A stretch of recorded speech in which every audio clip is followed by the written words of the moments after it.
Hey guys, AntVenom here, and welcome back to another Minecraft video. And today I'm going to be showing you guys the 30-second weekly snapshot for 2012. Now there's quite a lot that was added into the snapshot, so I'm just going to go ahead and I am going to launch right into it here. So before I go explaining what this new block is here, I want to explain to you guys the 3 new commands that were added into the game: /game rule, /spawn point, and /difficulty. Now the last two are pretty self-explanatory, the /difficulty one being all I have to do is type in /difficulty, if I can remember how to spell it, and /difficulty 4. That one's actually too big. So /difficulty 3 will set the game mode over to hard mode for the server. /difficulty 2 will set it over to normal mode. /difficulty 1 will set it over to easy. And /difficulty 0 would set it over to peaceful mode, but I don't want to do that because I want to show you guys the experiment that I'm running here. The /spawn point one is also pretty self-explanatory. All you have to do is type in /spawn point, and then the player's name, so AntVenom for example, and then I could set the XYZ coordinates for a specific point. So if I wanted to make this my absolute exact spawn point, I could do like 70 over 280 or something like that. And yeah, let me actually do that here really quick. So /spawn point, AntVenom, and I'm gonna do I'm gonna do 68, 6, and then 282.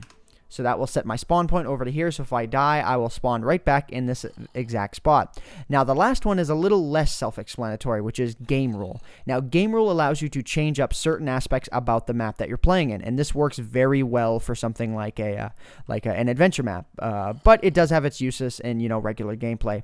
So when you type in /game rule, so let me /game mode, game rule. So now, whenever I do this and I hit the tab key, you're going to see all of the available options. So you have do fire trick, do mob loot, do mob spawning, do tile drops, keep inventory, and mob griefing. And most of those are pretty self-explanatory. Whenever you have a specific option on, it'll actually set that on. So in other words, if I believe the way it works, and I think I said it this way, if I were to do /do fire tick, let's do /mob spawning, and then I typed in 0, it would actually turn the flag off and enable mobs to spawn. Though I'm not 100% sure how exactly this works because this command is actually bugged. No matter how I set this, as you can see out here, even though we are in the middle of nighttime, there are no mob spawning, and you can see there is a zombie that is alive over here. I don't want to go too far away from it here, but then if I set the tick to 0, mobs still don't spawn, and if I exit out of the map or I come back in the map, it still doesn't work. So I can't explain to you guys 100% how these specifically work, just because it's bugged right now. But anyways, so yeah, because I tried do fire tick, and that actually prevented the trees from burning, but then I set the tick, I set the game rule to be off again, and they still didn't burn. So I was a little bit confused on that one. So anyways, so the reason why I explain these first and not the block is because what this block right here is the command block. Now, this will never have a crafting recipe. It's only really meant for creative mode inventory, or anything like that. So any instances that would require the creative mode, you can get yourself the command block. But as of right now, you can't, at least in this snapshot, you can't get it out of the creative mode inventory, though I'm sure in future patches that will be the case. But if you want to give it to yourself, just go ahead and type in /give, then your name, then 137, and that will give you the command block. And essentially the way the command block works is all you have to do is right click on it, and then you can set the command for whatever you want. And what this command block will do is it will initiate the command as if a player ran it. Let's just pretend the god player of the server ran this command, and it initiated it from right there. So you have a couple of prefixes here that you can add. Well, not prefixes, but a little bit of variables that you can add. So for example, I'm gonna go ahead and leave this one be. So for this one right here, let's just say if I wanted to give, let's just say the nearest player a golden apple. So you would replace the player's name with the @ sign and then the letter P. If I wanted to give it to a random player, I would put in the @ symbol and then the letter R. And if I wanted to give it to everybody, I would put in the @ symbol and then the letter A. So let's give golden apples to everybody whenever this thing is fired off. Actually, I'll do it right here as well. So let's just give everybody golden apples. Yeah, so if there are other people in the server, obviously this would give everybody golden apples. So flipping the switch all over the place will give me all kinds of golden apples. Now I'm gonna go ahead and I'm gonna change this command back to /time set night. There we go. And then I've hooked this command block up to a pulsar here, and it'll give me. I'm uncontrollably throwing up golden apples. Yeah, I'm just uncontrollably giving myself golden apples here. I couldn't resist myself. I mean, they're juicy, they're delicious, and they're golden apples, and they are awesome. So that's essentially how the command block works. You can initiate any command that is within game, so you can initiate any of those new commands that I just talked about. So again, like I said before, this could be very useful to, if you're making a map, you could create like a big area with command blocks and just have the player hit the command block, and then it would set all the commands you would need for the map, and everything would be awesome. Especially with some of those new game rules, because they look really promising. I mean, do fire tick to me sounds pretty self-explanatory. It will, oh, and by the way, I'm talking about the subcommand to /game rule. So if I type in game rule and then tab, so I believe do fire tick will either prevent or allow for fire. Do mob loot, that one's pretty self-explanatory. Mob spawning, self-explanatory. Tile drops will involve items that'll drop on the ground, so it'll actually prevent items from being able to, spawn, I guess, or if you throw items on the ground, they'll just disappear, something like that. Keep inventory, I think that one's self-explanatory, though I tried it and it didn't work, but my assumption is that you'll keep your inventory when you die. And mob griefing, I assume, is things like zombies breaking down doors, and endermen picking up blocks. That's just my assumptions. Again, from my experience, from me testing this command has been bugged, so I haven't gotten the chance to see if it will really work. But anyways, let's go ahead and let's set it to daytime here, because, oh, wait, that one's nighttime. Okay, let's set this one to 0. Will that work? Is that what I'm looking for? Set time to 0? Yeah, okay. So that'll actually set it to daytime. I could type in /set time day. It would work all the same either way. So anyways, the next thing that I want to talk about are villagers here. Yes, our humble little villagers here. Yeah, you're a good little trapped villager, aren't you? So yeah, so whenever you trade with villagers, you would normally get a positive effect, but now you get them right away. So whenever you trade with villagers, you get these neat little green sparkles that pop up everywhere. You can see he's got the little purple bubblies, and now he's opened up a new trade option with me. So if I give him a diamond axe and 3 emeralds, he will give me a diamond axe with efficiency 2. So I'm going to go ahead and I'm going to do one more enchantment for an ender eye here, and he's going to give me, I think again, he's going to give me the next little sparkly effect. Not too sure. Okay, apparently he didn't like that. He didn't like that I did that same trade again. Almost feels like I'm like ripping him off or something like that. Maybe I have to do the next trade with him. I'm going to go ahead and I'm going to give myself a diamond axe here, wherever the tools are. There we go. So let's do this one here. Let's see here. So he wants 3 emeralds and then a diamond axe, and then he will give me an efficiency 2 axe. So let's see if he's going to be nice. And yeah, there we go. So now he's giving me the new effects, and then now he will trade 1 emerald for 2 glowstone. Not too bad, though not the greatest ever. Yeah, so you can see new effects. He is just loving these trades right now. He is just absolutely loving them. So among the things that can happen whenever you trade with villagers now is it can decrease the cost of a certain, a certain trade. So I'm not sure if this before was 8 emeralds, but it can turn down to 7 or 6. He can decrease the cost of whatever he wants. Let's just do that one more time here. Let's see if it happens. Let's see if it happens live in front of our faces. No, he's not going to do anything. I don't like you anymore. Oh, maybe I do like him. Maybe I do, maybe I don't. He's not changing anything. I don't like you. I don't like you anymore. Pfft. Okay, but yeah, so whenever now you hit the villagers, they will have little steam puffs that pop above their head, and they will get mad. They will get angry. And they'll still trade all of the same options with you, but now you can't actually get the better options out of them. Like, no matter what you do, you will not... Oh, okay, that's actually a new thing for me. I'm actually a little bit surprised it ended up working. Yeah, the game just totally proved me wrong in that one. In every other test I had done, whenever I punched the villagers and then I tried to trade with them again, the trade wouldn't work. So I'm going to assume that the puffy smoke clouds and stuff, him getting angry and the actual effect from it, are not currently implemented. So you'll see the little smoke clouds and whatnot, but I don't think the effect itself is actually implemented yet. So yeah, anyways, so the next thing that I want to talk about here are these little freaks of nature, the zombie villagers. Yeah, that's right, zombie villagers.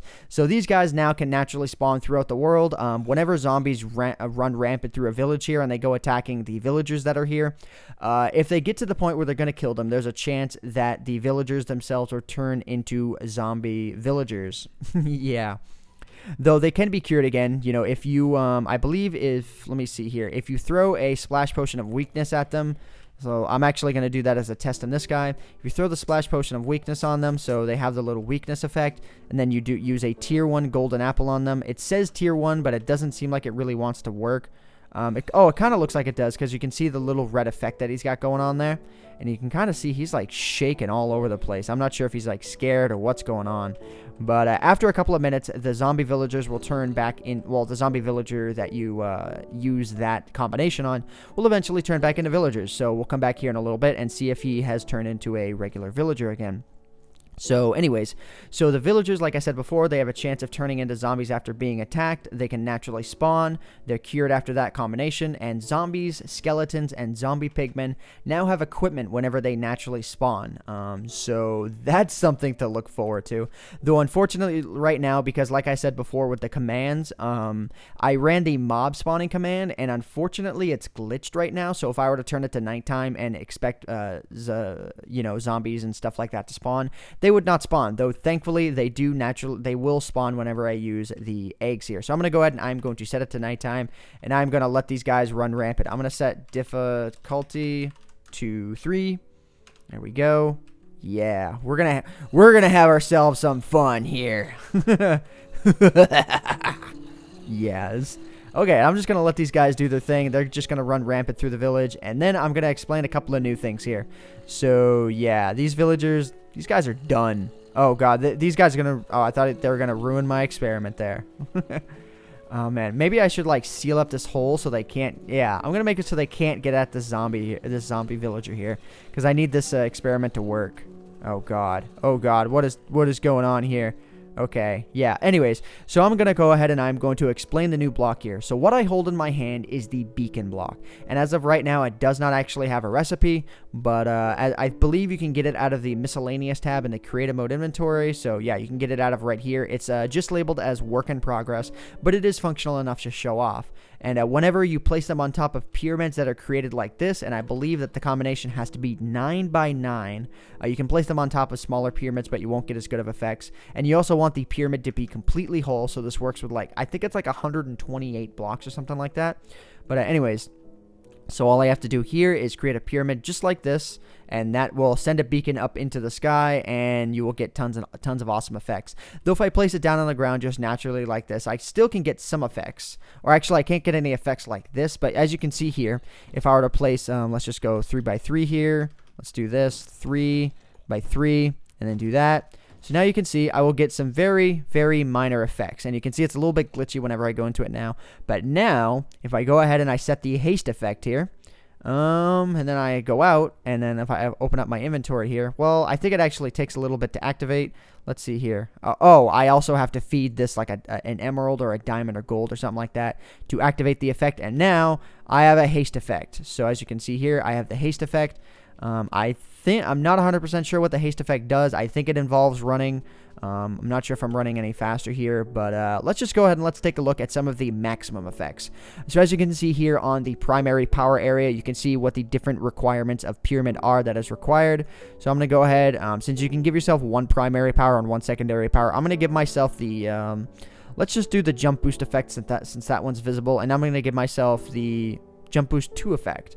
So that's the one that I'm going to give myself here, and then I'm going to feed this an emerald, and then I'm going to go ahead and I'm going to hit done here. And now if I open up my inventory here, you're going to notice that I'm going to have the jump boost effect. And now as long as I am within range of these pyramids here, I am going to get the buff refreshed every 4 seconds. So now all I have to do is jump, and you can very clearly see that my jump is just way up there. Like you can see I hit the ceiling of that. So yeah, you can do some really killer jumps. It could be very useful for a map or something like that if you wanted to temporarily provide some sort of effect, maybe for like a parkour map or something like that, and you wanted to do that. Oh crap, what is going on here? Wait, oh yeah, that's right. There's currently a bug where zombies don't burn in the daytime.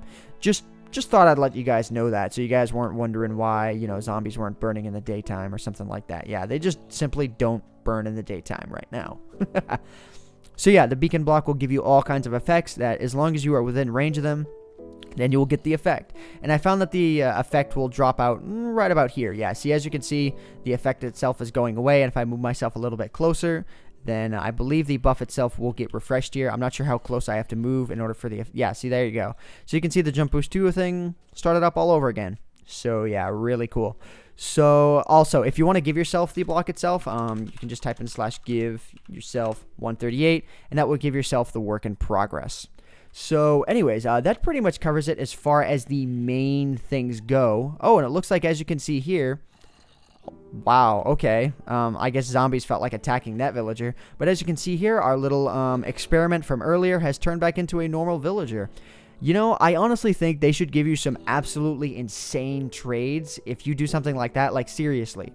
They went from being a zombie back to being a normal person. I would want to be given, whoever did that, the trade of a lifetime.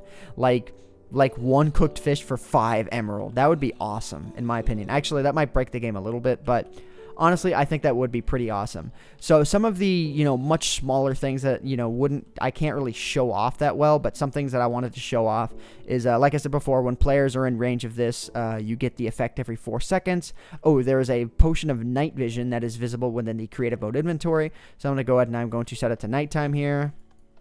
And now, as you can see here, let's go ahead and let's set time 15,000, so it's very clearly nighttime, or I need to do time set. I'm so used to like doing this on servers.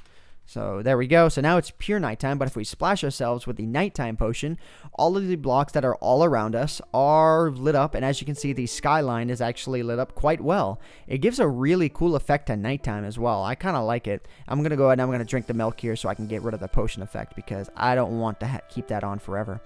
The next thing that I want to note as well, so I guess I was able to showcase this off, is whenever big trees grow, now their side branches, like the branches that branch off of the main trunk, will be sideways. And honestly, I wasn't sure how this is going to look, but honestly, looks really cool. I'm not going to lie. This did end up turning out to be a really good looking update.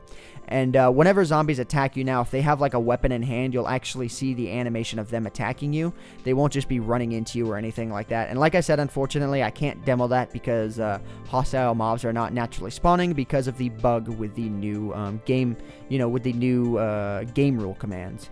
So that's pretty much going to do it for me for now. I believe I have covered absolutely everything that is in this update, but as always, if I have missed anything, I am going to leave a notation for it in the description, and if there's something that you guys are absolutely positive was added in this snapshot that I missed and you guys don't see it in the description, then feel free to comment about it in the comment section down below. But anyways, guys, I hope you all have enjoyed this video. My name is AntVenom, and I bid you all farewell. Thanks so much for watching.